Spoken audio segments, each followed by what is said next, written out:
Hi, guys.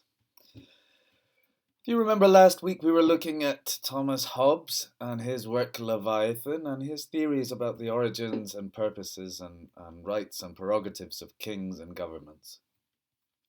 We're going to be building on these concepts today, and we're going to be complicating things a little bit. We're going to be adding some new key concepts. We're going to be talking about something we kind of brushed on slightly last time, but we're going to be going into a little bit more detail. We're going to be talking about natural law and natural rights.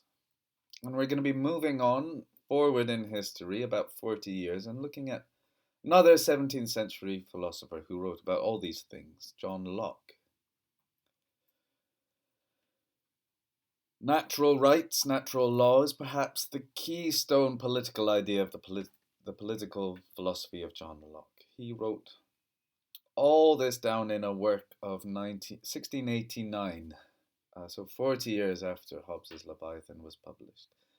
And it's a book called Two Treatises on Government.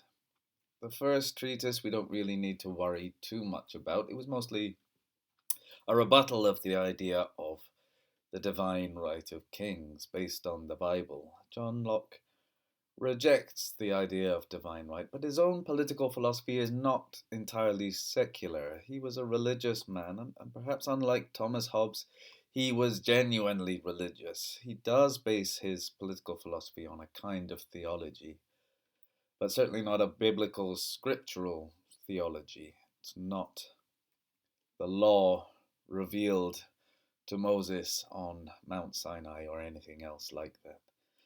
Kings for Locke don't get their authority from God, or at least not directly. He was a social contract thinker. He believed that kings got their authority, as in Thomas Hobbes, from the consent of the governed. Kings were there in the interests of, and for Locke, the rights of their subjects. But Locke believed that those rights come from God, and God gives all people rights, and that entails governments ruling over them to protect those rights. So it's a different kind of theology, and a different kind of politics to that pre-modern idea of the divine right of kings and revealed law. The idea of rights, human rights, is quite central. It's quite a central part of our moral and political vocabulary. We talk about rights all the time. And I'd like to ask some fundamental questions about what rights are.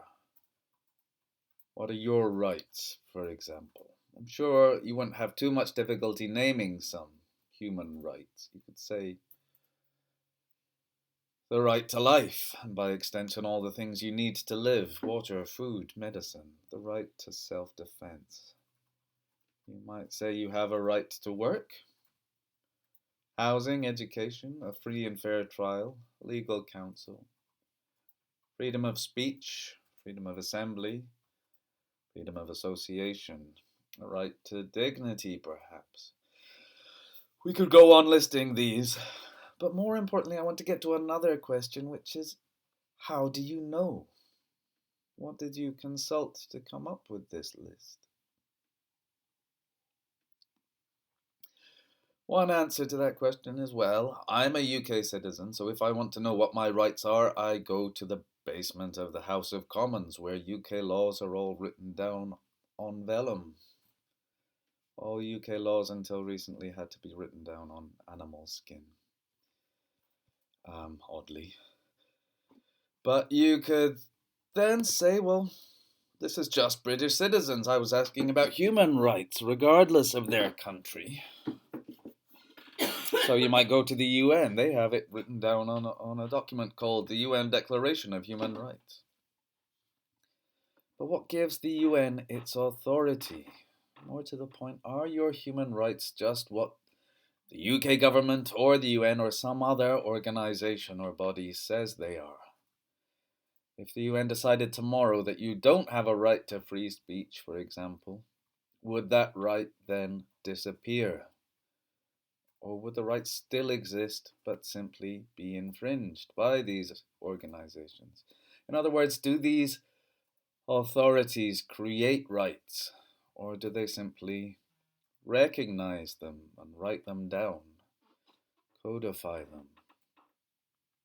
Is there something else that they are consulting? Is there a law above the law? A law above man-made law? This supposed original body of law is sometimes called natural law. In calling itself that, it's doing a particular kind of work, a particular kind of rhetorical work.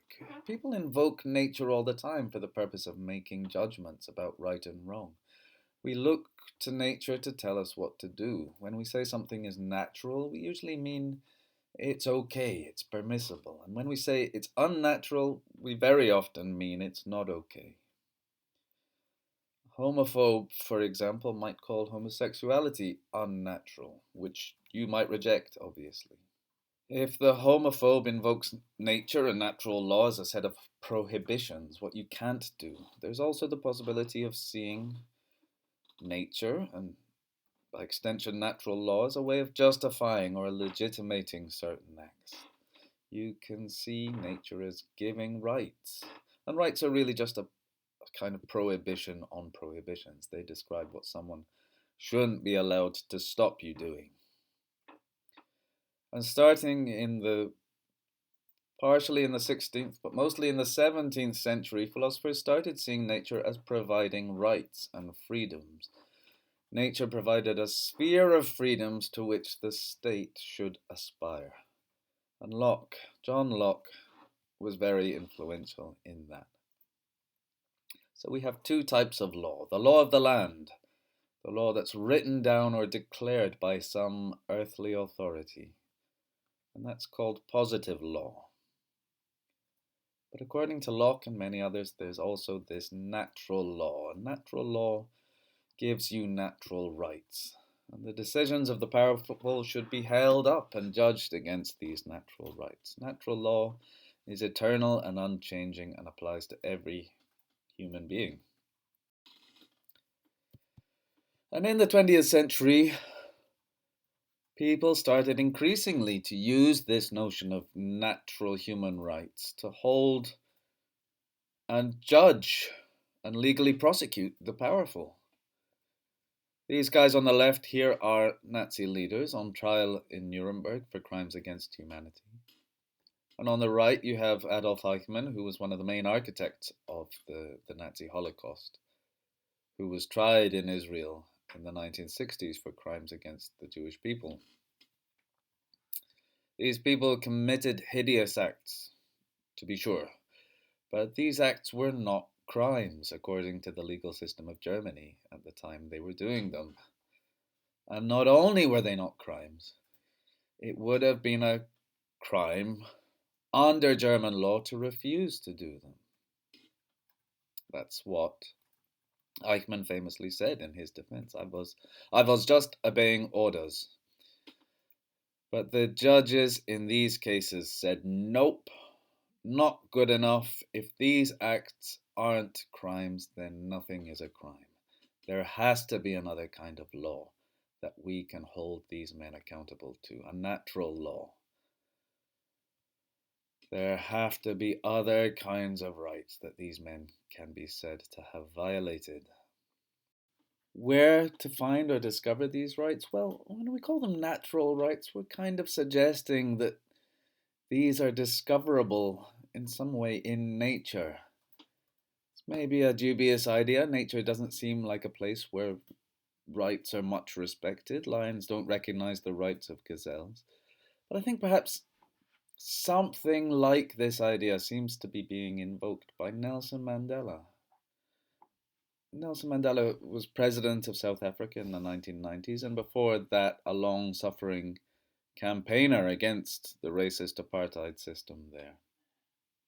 And he wrote in the opening pages of his autobiography, he says, I was not born with a hunger to be free. I was born free, free in every way that you could know, free to run in the fields, near my mother's house, free to swim in the clear stream that ran through my village, free to roast mealies under the stars and ride the broad backs of slow-moving bulls. As long as I obeyed my father and abided by the customs of my tribe, I was not troubled by the laws of man or God.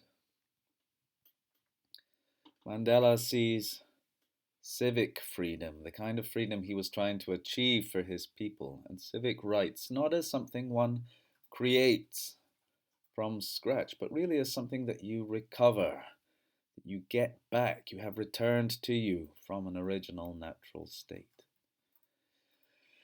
And he says that it's an original natural state from his own personal childhood, but John Locke and others have said it's an original natural state that mankind were once in before the advent of government. And that original state of freedom is what governments should base its decisions and its laws upon. It should seek to base man-made law upon natural law. Natural law doesn't have to involve the grasslands and the flowers and the trees and the slow-moving bulls. It's not a pastoral concept. Natural law just means not artificial, not man-made. Man-made laws can only look to these natural laws and freedoms and copy them and execute them, or it can fail to execute them or even infringe them, but it can't change them. That's the point.